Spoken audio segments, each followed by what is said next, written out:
विश्वास कहता है अमावस्या के दिन, उस श्राद्ध पक्ष की अमावस्या के दिन जो नदी, तालाब, बावड़ी, कुआं किसी भी एक जगह पर अपने पूर्वजों का नाम लेकर शाम के समय पर दिया लगाएगा, ये मेरा विश्वास कहता है उसके लिए कुबेर भंडारी भंडार जरूर बनेगा, पितृ भंडार जरूर बनेंगे। ये निश्चित। किसी भी नवरात्रि के पहले जो अमावस्या पड़ती है, चावल की कटोरी में एक कपूर का टुकड़ा रख दीजिए महाराज, छोटा सा, और कपूर का टुकड़ा रखकर उस कपूर को दरवाजे के बाहर कटोरी में ही, चावल रखी हुई कटोरी में ही उसको पितरों का स्मरण कर कर जला दीजिए। और जलाने के बाद उस चावल को कहीं भी किसी भी वृक्ष की छांव में पक्षियों के लिए डाल दीजिए। शिव महापुराण की कथा कहती है, अगर मान लो पितृ आपको कष्ट दे रहे हैं, पितृ आपको तकलीफ दे रहे हैं, कोई काम नहीं होने दे रहे हैं, या कहीं आपको ऐसा लगता है कि पितरों का दोष है, तो वो पितृ दोष देवी, अब ये जो आप करेंगे ये कब कर रहे हैं? अमावस्या के दिन आप उसको रख रहे हैं। अमावस्या के दिन उसको रखकर रात भर आपने रखा कपूर के साथ में, सुबह एकम पड़ गई, नवरात्रि लग गई, उसी दिन उसको जला को तकलीफें लग रही है तो एक पीपल का पत्ता ले लो, उसके ऊपर एक कपूर का टुकड़ा ले लो, सारे घर में घुमाकर उसको दरवाजे के बीच मध्य में जलाकर रख दीजिए। थोड़ी सी देर जला दीजिए, 20 से 25 मिनट के अंदर। स्वयं गुरु बाबा कहते हैं, राम सुनो, यदि कोई आरती में, पूजन में, घर में एक कपूर का टुकड़ा आरती के बाद में जब समर्पित करेगा तो उसको अश्वमेध यज्ञ का पुण्य प्राप्त हो जाएगा।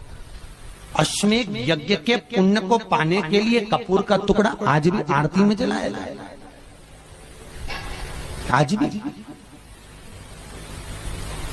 एक कपूर का टुकड़ा सुख का, इसीलिए हमारे यहाँ शास्त्र कहता है महाराज, जब आपको घर में अगर ऐसा लगने लगे कि 15 दिन से बहुत बेचैनी है, बहुत दुख तकलीफ लग रही है, कोई ना कोई बीमार पड़ रहा है, कुछ ना कुछ तकलीफें लग रही है, तो एक पीपल का पत्ता ले लो, उसके ऊपर एक कपूर का टुकड़ा ले लो, सारे घर में घुमाकर उसको दरवाजे के बीच मध्य में जलाकर रख दीजिए। थोड़ी सी देर जला दीजिए, 20 से 25 मिनट के अंदर मकान में एनर्जी वापस आ जाएगी, उस भवन में एनर्जी वापस प्राप्त हो जाएगी। अमावस्या के दिन आपको लगता है कि हमारे पूर्वजों का उद्धार नहीं हुआ, हमारे पूर्वजों का कल्याण नहीं हुआ, कहीं अधोगति में कोई चला गया है, उसका बस एक बार, रोज नहीं जरूरत है, प्रतिदिन जरूरत ही नहीं, महीने में एक बार अगर अमावस्या के दिन भी आपने चंदन के थोड़ा सा चंदन अगर मेरे देवाधिदेव महादेव को 7 स्थान पर समर्पित किया है। अशोक यहाँ पर वर्णन कर रही है, मैना, धन्य और कला की कथा कह रही है। तीनों ने सनकादि ऋषियों से मांगा। चंदन भगवान को अति प्रिय होता है, और चंदन ही एक ऐसा होता है जो पितरों को भी प्रिय होता है, जिसका स्पर्श मात्र लगने से पूर्वजों का कल्याण हो जाता है। वो चंदन का 7 स्थान शिवलिंग के बताए हैं, जहां पर भूल से भी अगर कोई चंदन की उंगलियां लगा देता है, 7 स्थान ऐसे हैं जहां चंदन की मात्र उंगलियां लगा देने से ही शिव पितृलोक के पितरों को मुक्ति प्रदान करके वैकुंठ लोक का निवास देते। और वो 7 स्थान जो चंदन के बताए गए, पहला भगवान देवाधिदेव महादेव के शिवलिंग पर चंदन का लेपन, समझ लेना जरा बहुत अच्छे से। आपको लगता है स्वप्न में कोई मुर्दे दिख रहे हैं, या कोई जल रहा है, या कोई मर रहा है, या कोई चला गया है, ऐसा भय लगता है, बच्चों को मानी भेजूंगी ऐसा हो जाएगा, पति को मानी भेजूंगी ऐसा हो जाएगा, कोई हमारे कोई गलत तो नहीं कर रहा है, आपको लगता है। 7 स्थान चंदन के बताएं महाराज। पहला शिवलिंग, दूसरा जहां गणेश जी का स्थान है, मालूम है ना सबको, जम के बोलो जरा, मालूम है ना सबको, जहां गणेश जी का स्थान है वहां अलग से गणेश जी बैठे, वहां नहीं, शिवलिंग में जलाधारी के ठीक सामने राइट में गणेश, लेफ्ट में कार्तिकेय, बीच में अशोक सुंदरी। तो पहला चंदन बाबा के शिवलिंग पर, दूसरा गणेश जी पर चंदन की उंगली, तीसरा षडानंद कार्तिकेय पर चंदन की उंगली, चौथा अशोक सुंदरी पर चंदन की उंगली, पांचवा जलाधारी पर चंदन की उंगली, छठा जो शिवलिंग का जल बह रहा है इसके ठीक विपरीत की ओर चंदन की उंगली, और सातवां चंदन नंदी के मस्तक के ऊपर जो दो सींग लगे रहते हैं उस पर चंदन की उंगली। ये कब लगाई जाती है? या तो अमावस्या के दिन आपको लगता है कि हमारे पूर्वजों का उद्धार नहीं हुआ, हमारे पूर्वजों का कल्याण नहीं हुआ, कहीं अधोगति में कोई चला गया है, उसका बस एक बार, रोज नहीं जरूरत है, प्रतिदिन जरूरत ही नहीं, महीने में एक बार अगर अमावस्या के दिन भी आपने चंदन के थोड़ा सा चंदन अगर मेरे देवाधिदेव महादेव को सात स्थान पर समर्पित किया है। अशोक यहाँ पर वर्णन कर रही है, मैना, धन्य और कला की कथा कह रही है।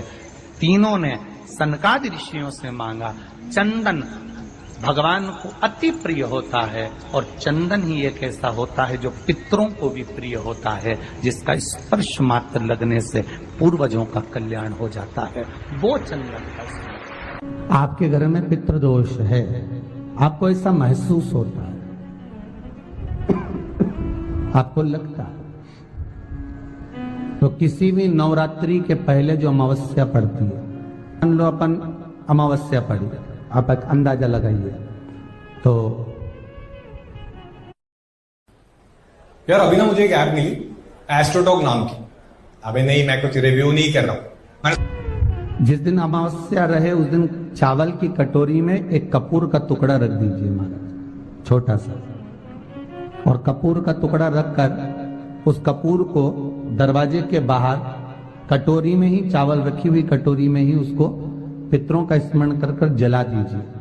और जलाने के बाद उस चावल को कहीं भी किसी भी वृक्ष की छांव में पक्षियों के लिए डाल दीजिए। शिव महापुराण की कथा कहती है, अगर मान लो पितृ आपको कष्ट दे रहे हैं, पितृ आपको तकलीफ दे रहे हैं, कोई काम नहीं होने दे रहे हैं, या कहीं आपको ऐसा लगता है कि पितरों का दोष है, तो वो पितृ दोष देवी, अब ये जो आप करेंगे ये कब कर रहे हैं? अमावस्या के दिन आप उसको रख रहे हैं। अमावस्या के दिन उसको रखकर रात भर आपने रखा कपूर के साथ में, सुबह एकम पड़ गई, नवरात्रि लग गई, उसी दिन उसको जलाकर आपने पटक दिया। अर्थात उससे देवी और पितृ इन दोनों का आशीर्वाद जो प्राप्त होता है, तो घर में से पितृदोष समाप्त होकर लक्ष्मी की वृद्धि प्रारंभ हो जाती है, कार्य में सिद्धता आ जाती है। मान लो अगर पितृदोष है तो करो, नहीं है बड़े अलमस्ती से रहो, तो ये पितृदोष का स्मरण।